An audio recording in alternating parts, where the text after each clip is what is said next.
It's part of our discussion in trying to shrink the chasm in these divisive times because of politics. Any thoughts on how, when I'm at a dinners with somebody who has opposing viewpoints to myself or on the golf course, how is there a way to engage, perhaps from a Christian perspective, engage in a conversation without getting into an argument or I think in order to have an ongoing engagement that comes from opposing perspectives without it moving into an argument, it really develops certain skill sets that I think people need to develop. I mean, in adult education, we talked about single looping and double looping. Double looping would be that you actually kind of can create a critical analysis of your own belief system so that you can do it also to another person's belief system. And when you're able to kind of analyze, hey, I'm thinking this way because of these reasons, then you're able to do the same thing for another person, and you remove this sense of I'm right, you're wrong piece going on that becomes very competitive. But instead, it really allows you to kind of look at the deeper issues or the broader issues, depending on the perspective you do, and be able to articulate, hey, I come down it on this reason because of these dynamics. And it just allows for an objective way of doing it versus being purely subjective.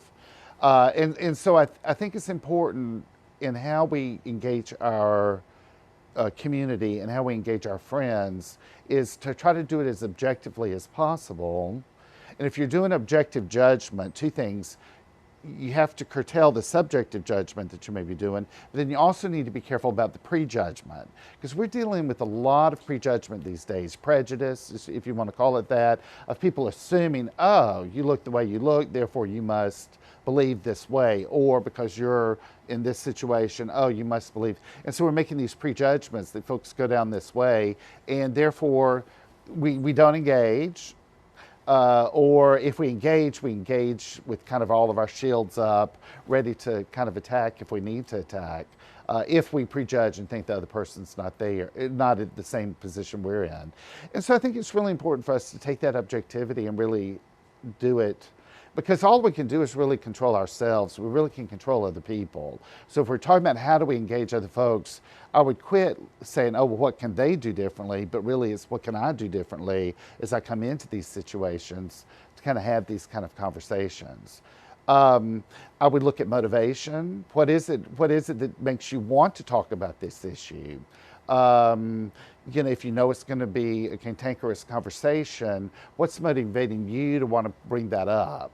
There could be some real good motivation there as to why you would want to do it, but I think you need to be honest about it and be able to articulate it. Hey, I'd love for us to talk today about this topic because I'm really confused about ABCD, or I'm getting ready to go home for the holidays, and therefore I want to make sure I have my position well thought out.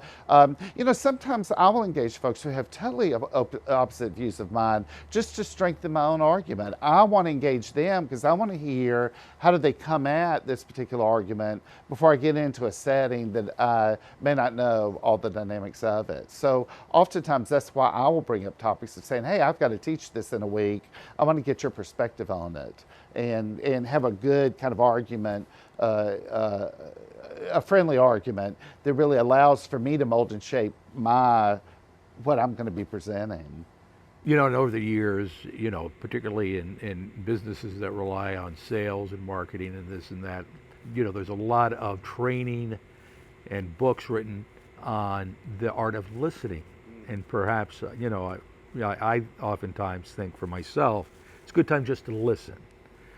And and part of that, as I think you were articulating as well, there may be not necessarily something you agree with, but there may be you pick up a motivation in somebody's context of why it's not just, oh, they are stupid for supporting this particular person. There's something else in play there, and you're never going to know that unless you listen. And if you just shut down, it. I think you make a great point about the art of listening, because I do think that's important. My father was was an individual who really listened. He was fairly quiet, so it wasn't somebody who got heavily emotional. You never saw his anger, kind of when he was in discussion, but he definitely had his perspective. And oftentimes he would wait till other people had talked and he would listen and then pull in his 2 or 3 sentences that he had to say. And people really listened to it because it was a wise analysis of what he had heard and kind of a compilation of kind of the conversation and how it did. But he never tried to dominate the conversation by being louder or talking over people or whatever the piece is that some folks love to do. And we especially see that on TV these days, that when you see cable news pieces, they're talking over each other and trying to